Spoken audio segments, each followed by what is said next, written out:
Welcome, everybody, to this week's episode. We really appreciate you joining us. This podcast really shows us how we can all learn, live, and thrive off of each other.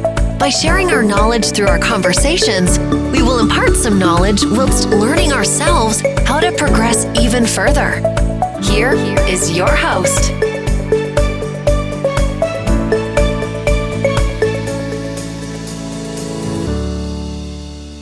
Hello and welcome to the Richness of Our Lives podcast. I'm your host, Mary Scott. I'm so excited about today's call because I've known this woman for some time, and let me just say she's made her imprint on me. Her name is Conno. She resides in Adelaide, South Australia, in Australia for those global people listening. She is a scientist. She is a cosmetic formulator. She's an educator. You know, I could go on and on about the huge attributes of this woman. She's a mum of two, a crazy yoga practicer. Is that such a word? I just made that up. Let's welcome Anna to the table today. Hello, Anna. How are you doing? Oh, hello, Mary. I want to say thank you for letting me be here. I'm really excited. And hello to everyone else out there in the world. Yeah, that's good. Now you're quite something. Like I say, I've known you, and there's still so much to know about you. And one of the things that I was reading about you on your website, and this is where I'm going to start today, and we're going to jump from there, is that you always loved perfume from an early age. You loved it, but what happened was you developed an allergy, and so you had allergies and you couldn't use perfume. But tell us what happened. Let's kick it off there. Okay. So it all started, when I was working in the laboratory. I was working in a department called immunology, actually. And that's where, funny enough, the immune system, where it helps you protect yourself from yourself, as well as bacteria and viruses. And progressively, I would go through a stage where I would start sneezing non-stop. And at the same time, we had to always wash our hands because we had to change gloves, was protocol.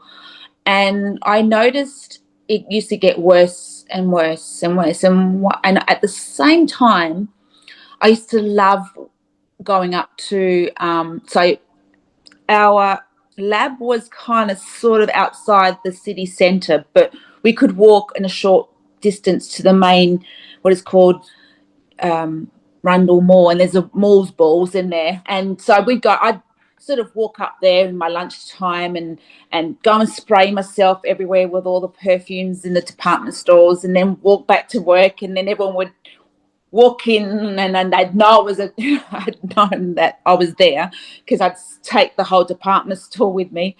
And I noticed over a period of time I just couldn't stop sneezing. And one particular afternoon, I sneezed about 15 times.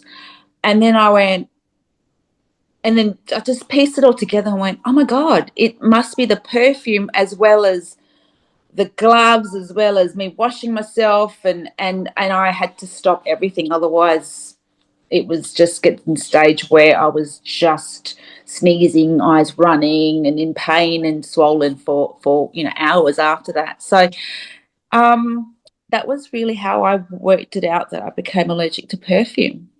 Wow. And you were in a science lab for immunology. Was it like a pathology setup? Yes, it was. It was back then it was called Institute of Medical Laboratory Science, which is IMVS.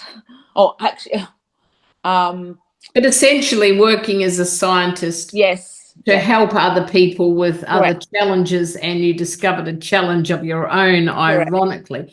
And I imagine if you had allergies, that would have been very challenging, because I know with my background as a nurse, just washing your hands multiple times a day, and I don't have allergies, it's very taxing. You look at your hands and you go, oh my gosh, what a mess, you know.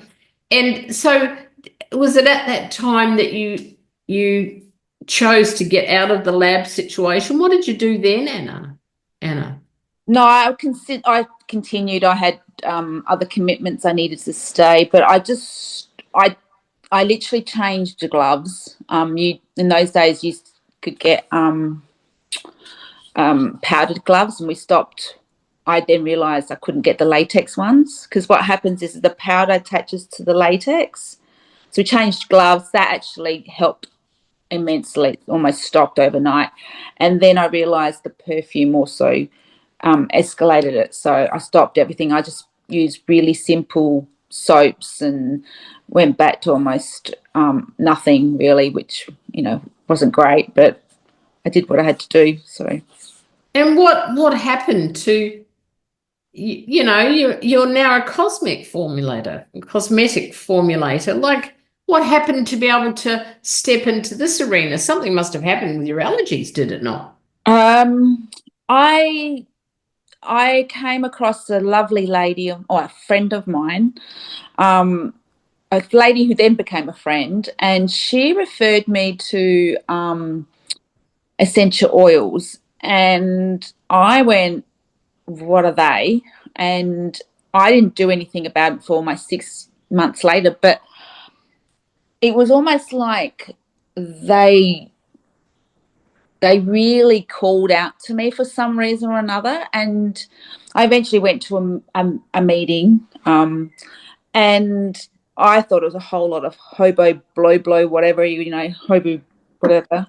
And I thought, oh, this isn't another, oh, all right, here we go, another scam. And I had a headache. I had a slight headache. I remember walking in from the car park, and I could smell the essential oils back, you know, then.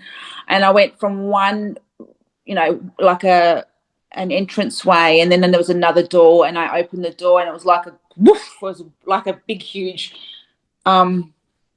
woof of a perfume and oils and whatever else was happening. And I went, oh my God. You know, I'm sitting down, and this headache, I couldn't shift it. And at the end, I thought, all right, okay, I'll just get one. And I said to the lady, I've just got a headache. Can you do something for me? And she went away, came back, and she came back with a roll-on. And I thought, you know, she put it back of my neck, and within, I'm not kidding you, 3 minutes, I felt better. And I went, oh my God. Like, I said, this feel great. My headache's gone away. And she looked at me, and I had to say it 3 times to her for her to actually realize how, and I was hooked ever since. Like, then I got into it, and I learned so much about essential oils, the benefits, the healing, obviously the smell. I could wear perfume back again. I could create whatever I wanted, because I'm such a creator, and I just love how to make things happen. But yeah, that was how I came across the essential oils. So just love them. So it sounds like that was quite liberating, because if you had this love of perfumes from so young, and then not to be able, like, just being cut off from them, it must have been quite liberating and a beautiful feeling to be able to play with these oils and know that you loved them and smelt them, and they weren't going to impact you. Yeah. Hang on. Let me take that back. Impact you negatively. Yes, correct. I was a kid in a lollipop shop, you know, like, it was like the sugar around me was, except it wasn't sugar, it was essences and the blends and what they meant and how you could use them. But at the same time, they were also overwhelming, because I wanted to explore that for other people. But when I'd go and explain that to someone, what do you need? And do you need this? Like, I was a fixer-upper, because they had such a great impact on my life. So people just looked at me thinking, oh, what is wrong with you, girl? Like, and it just, the message didn't come across as well as I probably liked. So, you know, my kids used to tease me and said to me, "You love the oils more than us, Mum." Like, That's an interesting thing to say, isn't it? How long ago was that when you realized that essential oils were a beautiful way to have this back in your life? it was, they haven't really left. They've been Yeah, there. but how long ago did you get introduced to essential oils? Sorry, not the right question. It was 2012. Well, there you go, Yeah, Mike. that was back then. Sorry. Yeah. Well, have you always been a scientist? No, I haven't been a scientist. Well, yes and no. So when I first studied, it took me 13 years for me to actually get my degree. And when I first started my degree, which was in 1996, I think. Yeah, it was, it was even more than that. Pardon me. That's when it was in 1989 is when I started my degree, pardon me. And I studied for 13 years. So I didn't actually finish until 2001. And that was a long journey because originally the professor who used to be the head of the department told me I wasn't smart enough to do the degree and I should do this associate diploma.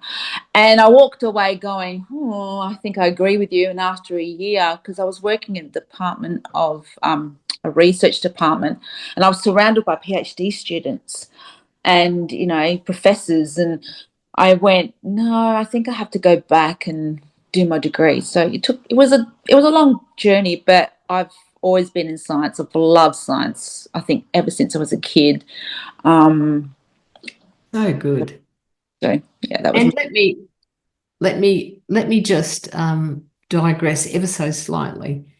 To take that much time, you must have had a really good mindset. What did you do to help you? Because I know I've talked to people before that have taken various amounts of time. And let's face it, you can take whatever time you need to do anything you like.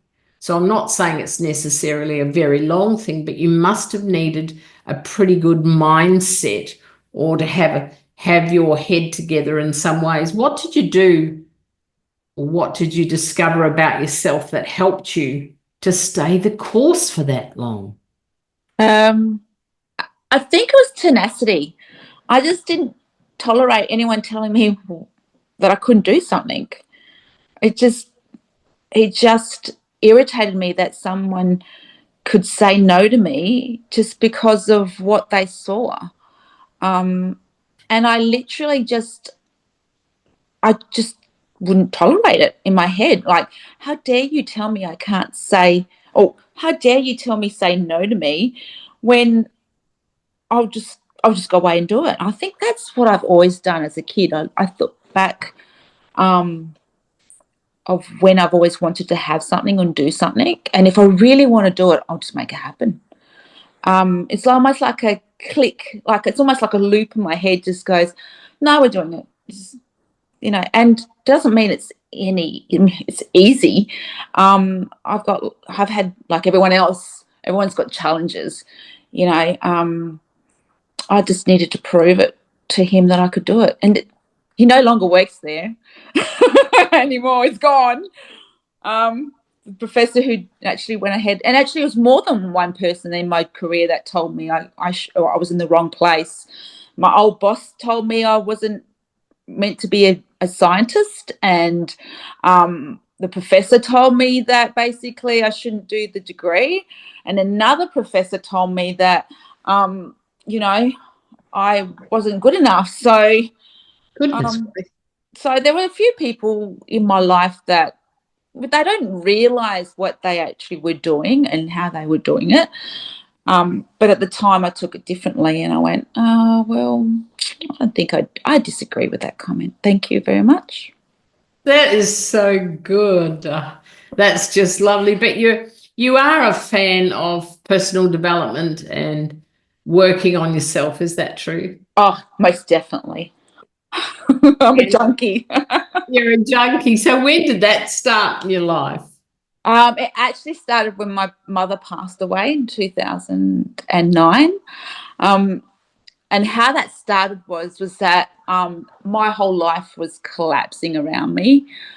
From basically, my mum was basically my best friend. She was my role model. She was my mentor. She was the person that backed me. She was great. And that's when everything collapsed. And it was in a very short amount of time. It was about 18 months where I had a relationship breakdown, family breakdown. I had jobs were changing around me too. I had to make a decision going back to a job that had a bit of bullying in it. And then that meant that the impact of was going from a full-time income to a part-time income. I also got burgled in my own home at the time. It was a really difficult time. And I remember going to a clairvoyant who then became a friend. And she said to me, I saw the reading. I didn't understand the meaning of the cards, but I remember there was one card that I remember because I've then since learnt what the cards mean. And it was the Ray White series of the tarot cards because, tarot cards are bad, quote. And there was a tower in there. And I looked at the card and went, oh, that doesn't look very good. She said to me, I'll never forget, she goes, you can change things in your life, but it has to come from inside out. And I looked at it and I went, huh? Can you help me? Can you help me? Rescue me. And it started from there. I did a course that she actually did for 3 days. It was called 3 Magic Words. And then I started the Landmark Forum. And then almost every other course you could ever think of, I did after that. And what were your biggest learnings? I'm just smiling because it's kind of like you said before about being hooked, and that's absolutely what happened. But you were hooked on your own growth and your own development, and that really excites me no end. But what was it about that? What did you have a glimpse of back then that you knew this was the right path for Anna to take? So her name was, she's still a beautiful friend. The course that she did was like an off-spin to the Landmark Forum. And for people who don't know what the Landmark Forum is, it's a self-development course, but it actually helps you break through some really some insights, and gives you really clear insights of areas of your life that you didn't think even existed, which helps you with the transition or just helps you become more awareness. So I had such an ego back then. Sometimes I still have it. We're all human. And I remember her husband was a Landmark Forum leader, so he helped us facilitate the actual event. And I'm sitting, and I was really sick. I remember having a temperature, but I just had to show up for some reason. I needed to show up for this 3-day workshop. And I remember him standing there, and he sat me down. Well, he didn't sit me down. We were in a circle, and you went round describing what our egos were, or who we were, how we showed up.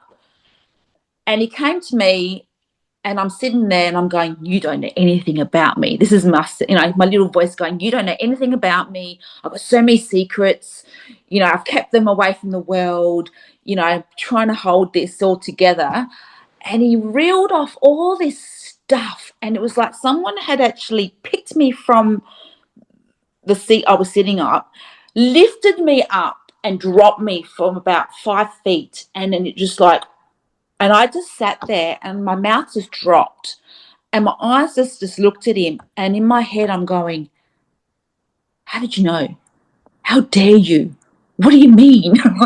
And from then on, I went, oh, wow, I really am a reflection of the world around me and what's showing up. So, yeah. My goodness. Yes. It's funny. I wanted to ask that because it's been my experience of many years being in crazy personal development and an advocate actually for everyone to do that. There's usually a line in the sand, Anna, isn't there? There's a line in the sand where we go, hang on a minute, we want way more for ourselves than this. And I loved what you were saying before. I'm not going to tolerate that, people telling me what I can't and can do, and that fired you up. And you've gone on to do some remarkable things, not only in the personal development arena, you're a qualified yoga instructor, my goodness, and you attend or practice yoga 5 or 6 days a week. So you've really taken on and embodied some of these learnings. I know that you're also an orthobionomy student. You're learning that. You're a massage therapist. Oh, there's probably more things that I don't know, but it strikes me about them, a lot of them, the underpinning thing is about personal growth and developing a greater awareness for ourselves. Is that a fair comment? Yeah, I agree with that. And there's a lot of talk about being the imposter, and I think, or the imposter syndrome, and I think we all struggle with that. And sometimes just taking the action towards whatever you want to achieve is all you need to do. But it's sometimes that's really hard, when you're in your little world and you want to get to a different place, you don't know where the bridge, there's a gap, and that gap can be really difficult to find and identify. Yes, I think that's right. And the other thing that comes to mind about you, fundamentally at some level, you're quite an advocate for education and a person that seeks knowledge, and you're impacting students now with the work that you do and teaching them the love of science. But tell me what happened last year. Something happened last year about the whole thing about perfumes again. If we started back there, scientist, cosmetic formulator, but something happened last year that was significant. Another line in the sand, I'm going to call it. Tell us all about that. So for many years, since I'd started the self-development journey, I also realised that I need to become more responsible for the future Anna, and how I wanted that future Anna to show up, because you can't if you keep doing the same thing, then you're still not going to improve.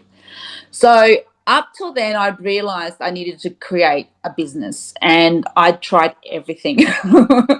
Tried everything from course creation to selling the essential oils on their own, to every idea you could ever think of. It felt like every other idea you could think of. And I had a coach. I work with a coach. I work with a couple of coaches. One of them is actually you, Mary. And somehow it all got related back to perfume. And I went, oh, wow, essential oils, with all this experience and all this knowledge that I've got, can now put it together with creating a perfume. And whereas I'd always thought the essential oils was a perfume on their own, but because and it just clicked, and I just went, here I go. And in the same time, I also was invited to create some body butters and some lip balms and create some other cosmetic. And all of a sudden, I was learning how to do lots of creams and emulsions, and it was like, okay, this is another world I've just gotten into, and it all kind of fit together. All the things, all the failings, all the disappointments, the frustrations that I'd had in the past, it just gelled, and it just unfolded, and it was like, oh, is this where I'm meant to be? And it was just like a piece in a puzzle where you just put them together and go, hooray! That's right. And is that where intentional sense was the beginning and the creation of intentional sense? Yes. Started. Yeah. Excuse me. So what's happened since then? Do you want to share a little bit about your story since then? Great question. So since then, I've actually created a perfume, and they'll be launching at the end of this month, which is exceptional. There's a pre-order as we speak, so you can actually come to my website and have a look and explore. I also introduce a lot of self-development in the actual perfume, so that's really exciting. Tell us about that, Anna, before you go on. What do you mean? So the perfume isn't just something that you smell. It's something that is intentionally created to help you maybe take that step forward that you're afraid of doing something.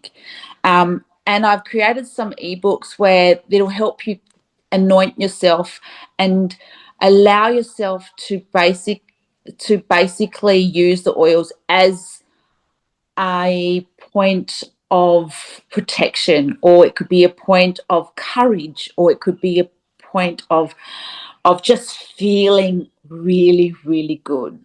And it's awarding your future self to feel whatever state that you feel like you need to be in that particular point in time. So when you're manifesting something in your life, it'll help you and assist you to create that energy or that situation, or pretend as if you were a younger kid, because when you're a younger kid, you get to imagine things. Then, it's a bit of play as well as having fun. And that's really what I've used the oils in the past, as well as now the perfume that I've created. So that word intentional is very intentional. It's created a lot of depth. So intentional sense means that you have created the sense with the feeling and impact on me as the user. And I've been fortunate. This is for our listeners out there to experience. I'm very privileged to have experienced some of Anna's perfumes, and well, they're not just perfumes. And I'm not going to say too much about that because I want you, the audience, to experience this for yourself. But right now we're talking about this is all intentional. There was a feeling that you wanted your users of your perfume to have, and you've then applied it and created. It's kind of mystical and magical in a way, isn't it? It's like, and this is how people will choose their perfume, is it not? They'll read the craft and the intentionality that's gone in it, and then they will purchase. Is that the plan? Have I got that reason? Yeah, exactly. If you can almost use it for any situation that you believe you need that extra spark in your life. And the uncertainty that we live in this world at the moment, and the overwhelm and a lot of anxiety, like if that moment can come down to feeling a little bit different to what you normally do, it's done its job. more than anything. And it takes that little bit of momentum and that little bit of spark just to start, and then it gets easier. It's a little bit like a little, in a snow field or looking down at a valley where you build a little snowball and you let it roll and you keep going, and then it becomes an avalanche. So, that's Beautiful. I like that analogy. That's very true. So let's and I didn't tell Anna about this question, but why don't you give our listeners a feeling for the very first, you don't need to tell us what it is, but the feeling that you want to create from this first launch perfume. Can you tell us everything except for the name? We're going to hold off on that we don't want that now. But what's the feeling? What was your intention with this? Because I think this is really exciting. And if you're listening, we will give Anna's website. Don't worry, you will not miss out. But what was the intention behind this first one?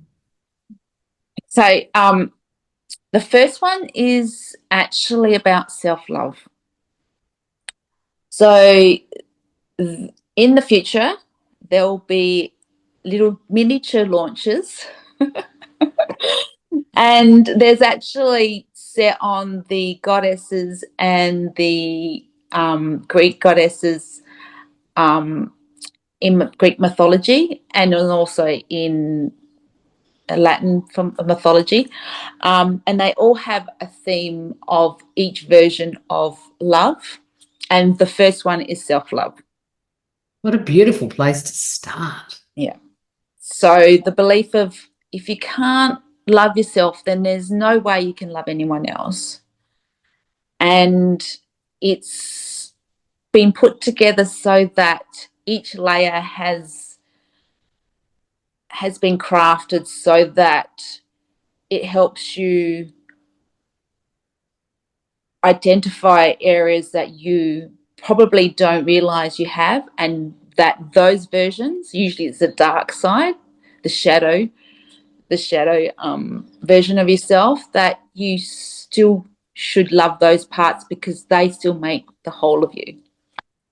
Oh, that's beautiful. And so each layer, the top, the middle, and the bottom, all have been selected to make sure that you are the number one person in your life that loves you and should embody yourself and adore yourself. Because if you don't love yourself and adore yourself, then no one else will. So. Oh, I do love that. Sorry, did I interrupt you? No, that's fine. That's great. I do love that whole notion of, and I've never heard of it before. Some of our listeners might have, but this is really yummy and juicy, if you like. They're my words. Combining this whole notion of self-development, self-growth, self-awareness. Then we introduce a perfume that helps us tap into and take ourselves into ourselves in an honoring and a beautiful way. And I think this is very exciting. I would think this is quite unique in the world, what you're going to bring to pass here. I think it's just beautiful. Is there one thing that you would say to anyone with all your experience, mother, yoga, teacher, oh my goodness, scientist, educator, is there one thing that you would say to our listeners listening to this today that you would tell them that they must do for themselves, given everything? And we haven't touched on it all today, but is there one thing that you would invite them to do for themselves, apart from purchase your perfume? Yes, that goes without saying.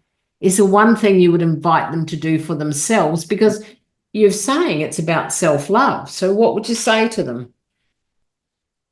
I would say to identify what they love to do in their lives. And it could be going for a walk, it could be playing a game, it could be catching up with friends. And when you actually do that, use it as an intentional event or intentional moment, because when you focus on that moment, it actually creates power within you, and it also endorses and it emphasizes the person inside who you are, which just elevates everything around you. And take your time to breathe. Breathing is so important because it's the only thing that will bring you back to where you actually are in the moment. And if you can do that, then all the things around you is figure outable. You can figure it out. But yeah, it's taking time for yourself, number one thing. I think that's beautiful. And I think it's very powerful because if you can take time for yourself, you certainly will be able to take time for other people. And if you don't get those things right, it's very hard to fully participate in the world and to share with true friends and family. Is that true? Yeah. You can't show up for anyone else if you don't feel loved and adored within yourself. Oh, beautiful. I think that's a good place to end, isn't it? If you don't feel adored within yourself and loved, that's beautiful, Anna. Wow. That's a lovely place to end. I'm so thrilled for you. I know that there's just so much ahead of you, and what you're bringing to the world is very exciting. But, I think it's always lovely to hear the story and how this has come to fruition for you. I wish you so much success. And like I said before, for the audience, we'll put all of Anna's contact, socials, everything in this so you can connect with her. Anna, thanks so much for being with us today. We are much richer for our conversation. Thanks for joining us. And thanks for having me. I'm really privileged to be here. And I hope everyone really does have a magical day. And I wish you all the best. And I'll probably see you around. Thanks, Anna.